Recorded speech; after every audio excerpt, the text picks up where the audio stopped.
Today I am doing my pregnancy vlog. I am currently 31 weeks pregnant and just excited to be approaching the end part of my pregnancy. Basically, not too much has changed as far as that goes. I'm still addicted to cereal. Although we did go away for a while and we were staying in a lot of hotels and stuff that had like the breakfast, you know, when they kind of have like the breakfast buffet included.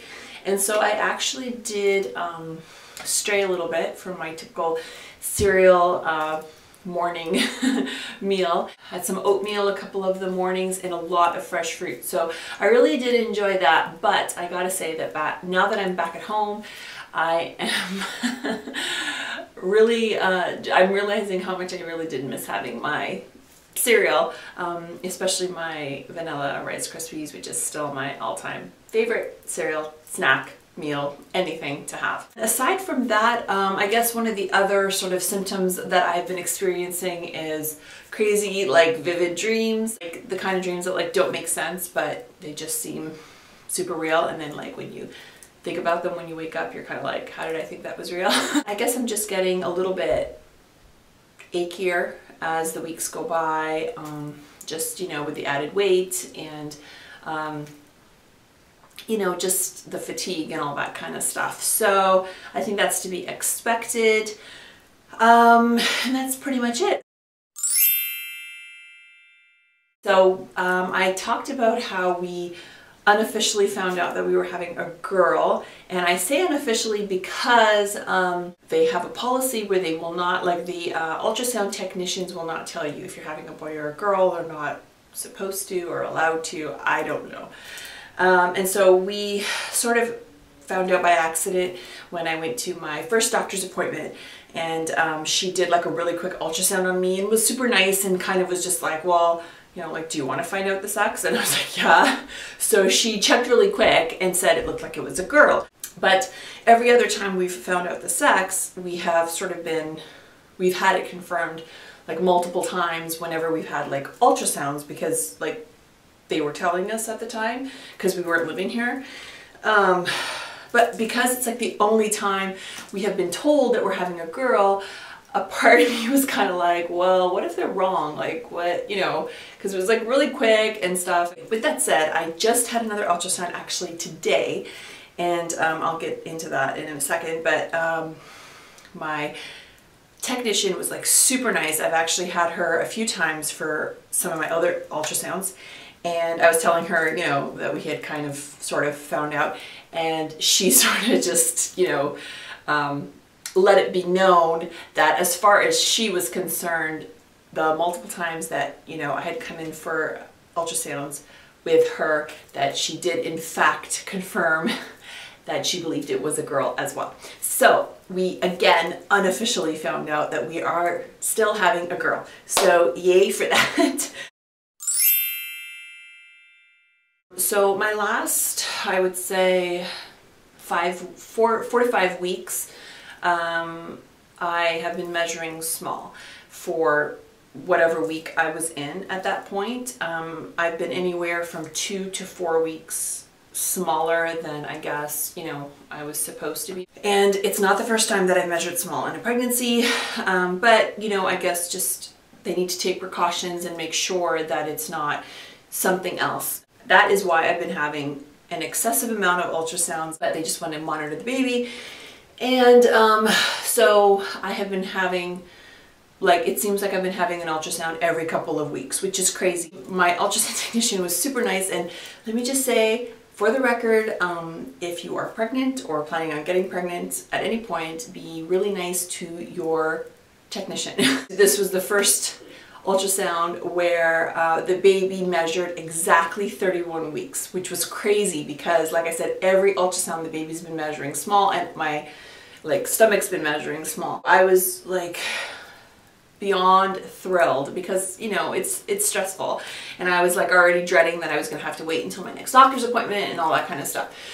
So I just think it's crazy that, you know, in a matter of one visit, The baby is apparently like right on track, and is actually the weight of the baby. She even said that the weight of the baby, it's just over 3 pounds in weight, which is right on track for the week that I'm in. So that was, you know, a big stress relief.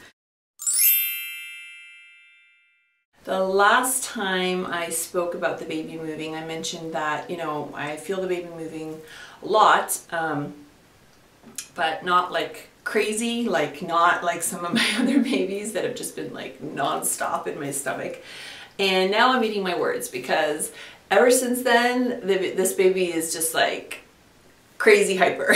She seems to be moving constantly. And I mean, that's a great thing. I mean, I love it. It's, you know, always awesome to feel them moving in your tummy and stuff. It's like to the point where she's like keeping me up at night, because, you know, like the bigger they get, the more like noticeable the kicks and the moving around is and everything like that. So it really does like jolt you and like wake you up from your sleep. So I just feel like she is just continuously moving, and she also gets the hiccups a lot, which is kind of funny.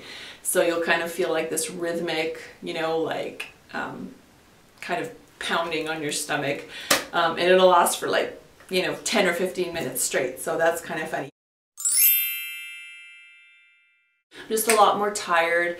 I've basically been tired the entire pregnancy, but that's more just life in general. The other thing that I've kind of been dealing with a little bit is some heartburn. I'm just starting to get it a little bit now, but it always seems to happen late at night, which kind of doesn't help with the whole sleeping thing. I guess the other thing is just kind of overall general soreness and achiness. I was saying to my husband, like, I really feel like possibly the baby has dropped, because it really just from like one day to the next, I felt like completely different, kind of heavier. I don't know if that makes sense, but and like heavier, kind of lower, and like the weight's sort of shifted around in my belly, and I have a lot more sort of soreness in my lower back and sort of in my hips. That's probably my biggest complaint of everything, and it's been pretty consistent for most of my pregnancies. It's kind of my run-of-the-mill complaints. Sleep has not been great, especially this last week, but just really restless at night. It's hard to find a good position to sleep in. I had to prop like a million pillows around me, and between that and the dreams and waking up to go to the bathroom every 5 minutes, yeah, I'm just not getting a whole lot of sleep.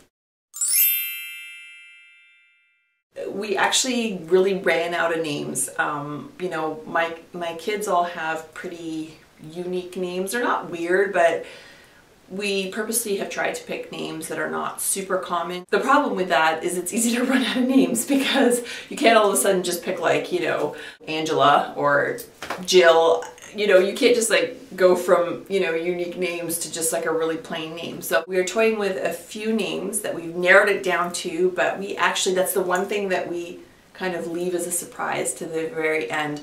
So we don't reveal that until the baby is actually born, and then we announce the baby's name.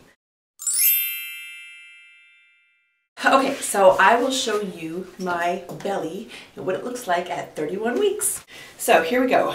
Here is the front of my belly, and it's extra emphasized with the stripes. So here it is from the front. Move my belly band out of the way. There we go. I do officially have an outie now. Here it is from one side, and there it is from the other side. So there you have it, my 31-week bump. So that is my update for this week. I'm going to try to follow up the rest of my pregnancy week by week until baby comes. So until then, thank you for watching.